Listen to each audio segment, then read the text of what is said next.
soalan tambahan boleh? Yang berhormat Datuk Haji Wan Abdul Rahim bin Wan Abdullah. Assalamualaikum warahmatullahi wabarakatuh. Salam sejahtera. Datuk Speaker, saya mohon jawapan kepada soalan saya nombor 6.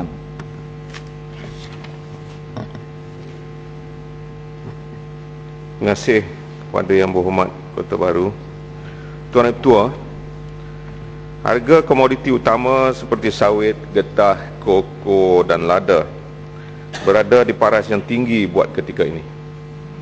Umpamanya harga purata minyak sawit mentah atau CPO pada tahun 2010 adalah di paras RM3,620 setan, berbanding dengan RM1,395 setan pada tahun 2005, iaitu kenaikan sebanyak 159% dalam tempoh 5 tahun.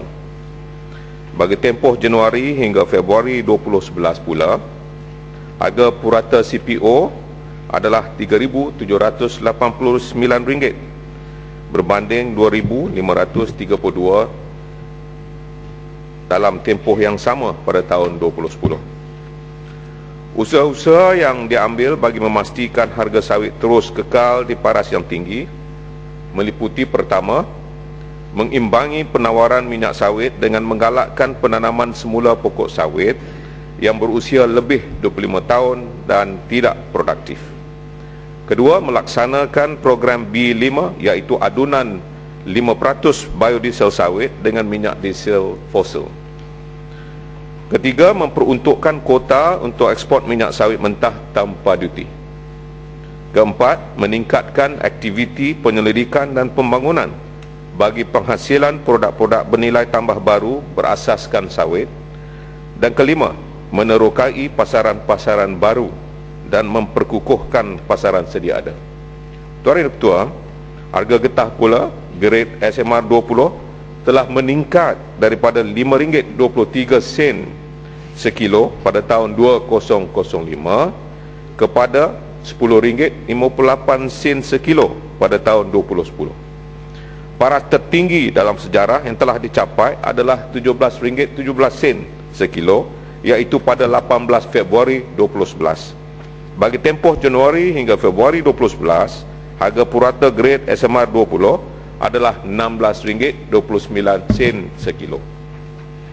Usaha-usaha yang diambil bagi memastikan harga getah terus kekal di paras yang tinggi adalah: pertama, mengimbangi permintaan dan penawaran getah asli melalui kerjasama dengan negara-negara pengeluar getah asli utama yang lain seperti Thailand dan Indonesia.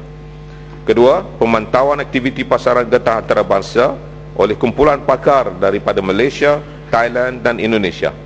Dan ketiga, meningkatkan aktiviti penyelidikan dan pembangunan untuk mempelbagaikan kegunaan getah seperti pengeluaran produk getah yang mesra alam. Sekian, terima kasih. Ya, Yang Berhormat Datuk Yang Tua, soalan tambahan mengenai dengan harga getah. Kita dapati bahawa harga maksimum yang telah pun dicapai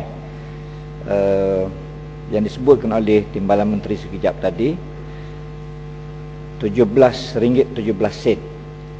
Kita di kampung kita jual pada waktu itu dengan harga RM8.80 sebagai 1 kilo getah scrap. Orang Kelantan cakap puk getah scrap. Tetapi pada hari ini masyarakat pekebun kecil menjual getah hanya dengan harga RM4.60 berbanding RM8.80 2 minggu yang lalu.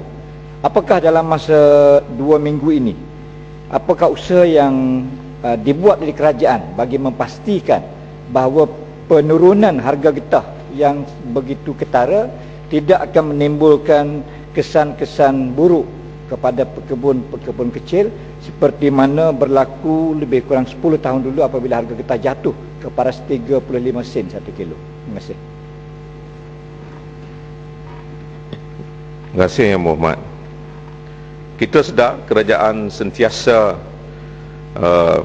memberi perhatian tentang kedudukan harga getah daripada masa ke semasa.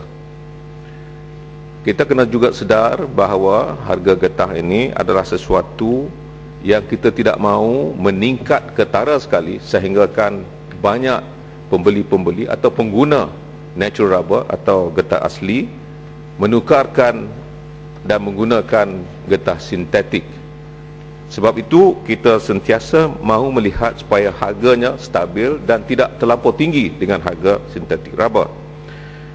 Apabila keadaan harga getah yang menurun 2 minggu sudah, maka kerajaan dengan kerjasama di antara dengan kerajaan Indonesia dan Thailand, kita duduk berbincang, dan selepas itu dalam masa yang terdekat 3-4 hari selepas kita bermesyuarat, harga getah sudah pun meningkat semula kepada satu tahap yang kita rasa mampu untuk menstabilkan dan diberikan kemenangan kepada pengguna dan juga pengeluar getah.